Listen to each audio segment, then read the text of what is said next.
Hi, so I wanted to talk today about a topic that comes up very often in client sessions, and it has to do with um, doing meditation or having some sort of practice. And I know it's very hard to do consistently. I have two teenagers, and I'm a single mom, so I have lots of excuses that I could use to not meditate. And I don't get it perfect, and I don't get to do it every single day, but um, I do have it in my awareness all the time that to do a meditation and to sit and relax and I do other things as well. So taking a walk for me can do that, and um, not listen to anything when I go on the walk. Sorry if you can hear the siren going by, and or just sitting out in the sun on my deck with no phones, nothing around me or technology, and just lay in the sun and close my eyes and just connect inwardly. And then, of course, a more dedicated time to do certain meditations. I have a bunch that I kind of rotate, and I do what I feel comfortable with or what I'm feeling is calling to me that day. And recently I had a client that had, a change in the physical body. And I picked up Dr. Joe's book today, and I like to sometimes randomly open up to a page and see where I get inspired. And then when I read this part, it connected me to my client recently that had some changes in the physical body. And so I'm connecting those two dots. So I just wanted to read from here, and this is from the book Being Supernatural. And essentially, in this chapter, he is talking briefly about epigenetics. And what we are learning more and more every day, not just through Dr. Joe's work, but many others, is that our genes, don't create disease. And also, of course, Dr. Bruce Lipton, is another great resource of information on epigenetics. I can't remember the name of his book right now. It's just escaped me. And so instead, what we're understanding is that the environment signals the gene to create disease. And our environment is not only our physical environment, but our internal environment, right? So it's the emotions where the chemical consequences of experiences in the environment create the signaling to the genes.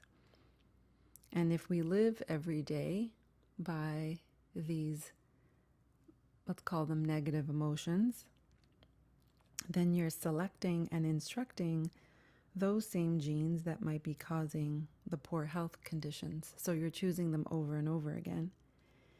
And so then this is where meditation steps in. So if we can embody the emotions of a future self, a future life, and by embracing those emotions before the experience actually happens,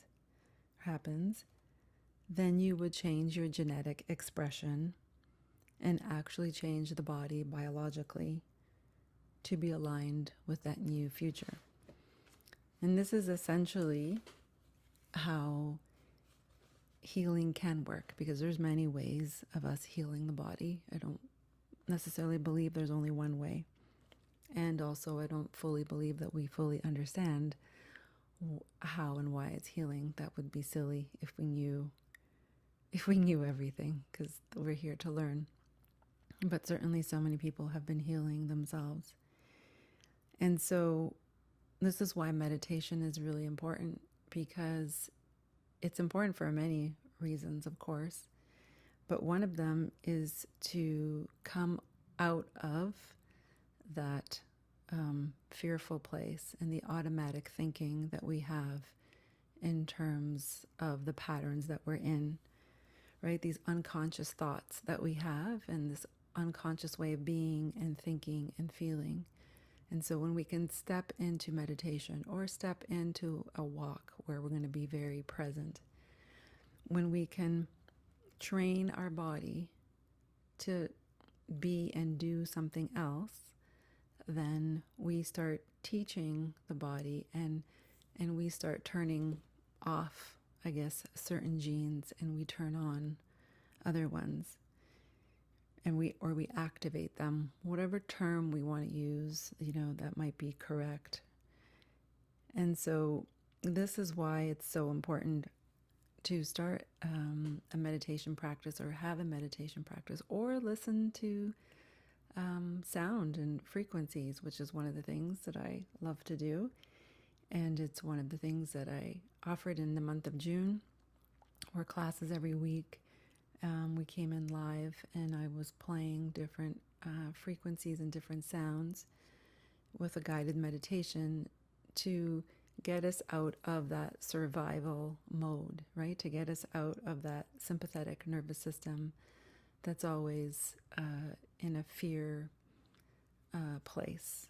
And I say always because I think that for many people that is where they're at. And I know I've been in that place myself, and I still dip my toe into, a fear-based state.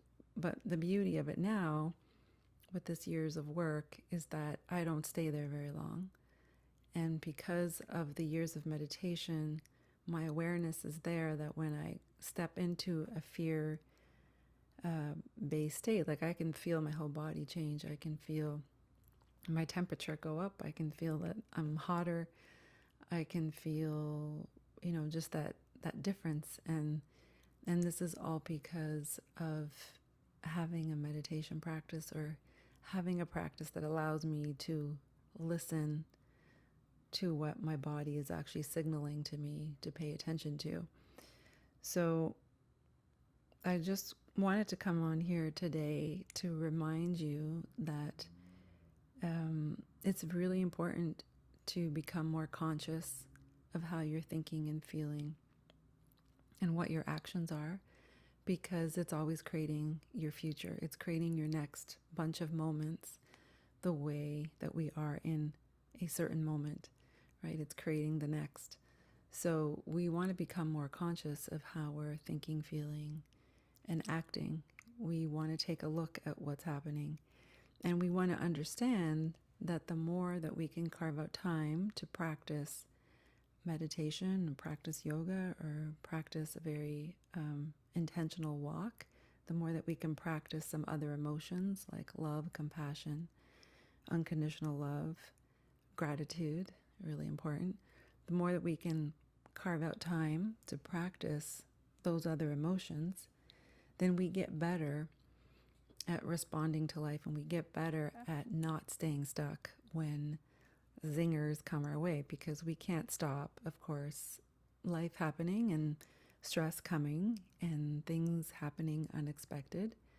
But what we can do is start to shorten that window of us being in that state of fear and being in those other states that are creating this biological chemical release in the body, that if we stay there too long, over long periods of time, this is where we get into chronic illness. So when I'm working with people, I'm always trying to listen and understand what are the patterns that they're in, and to start to shift them out of there, and to also understand what are the beliefs that are underneath whatever their actions are or their words, and what are the assumptions that they're living by, because all of that tells a story of that current personality, that current identity that you're in.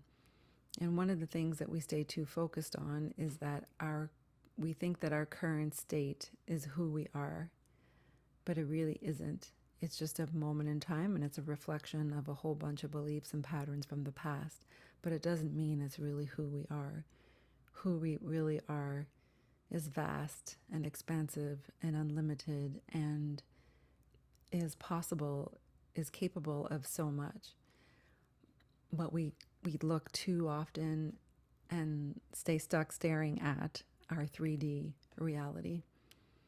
And so you somewhat have to, I guess, be a little delusional, or better put, invite your imagination in and play with your imagination. And instead of, being distracted by, technology, by social media, by news, by whatever's out there, carve out 10 minutes where you can sit with your eyes closed, maybe listening to something that sounds soothing, and turn on that imagination and imagine a different future. Imagine a different aspect of your life that you want to be different. And stay with that every single day as much as you can, and you will see things change. I have had this experience over and over again, and it's like magic at times. And not everything happens exactly when we want to, because I do believe there's also an element of divine timing that happens with certain things. But we are still learning, and we're still growing, and we're always changing. And we can't forget that, even if the 3D hasn't caught up to, where you want to be. And I know that you have experiences of this in your life. If you go backwards and look at the things that you've achieved, what happened? You put your attention and your awareness there, and your intention, in whatever way that you do that. And those things came to pass, right? And I've seen this in my life as well. And sometimes it's things that I was very focused on, and other things it was just in passing of a desire, and it came to fruition. And the difference between the two is just we have more resistance for some things than others. And that's just by the nature of our individual unique blueprints of how we arrive here, and the things that we are here more to experience and to grow and to learn from, and those can have a bit more resistance attached to them. And so those things can take their own amount of time, whatever that means. So I hope that helps. This was really just a reminder of that what you're being in every moment, what you're practicing in every moment is creating, your future.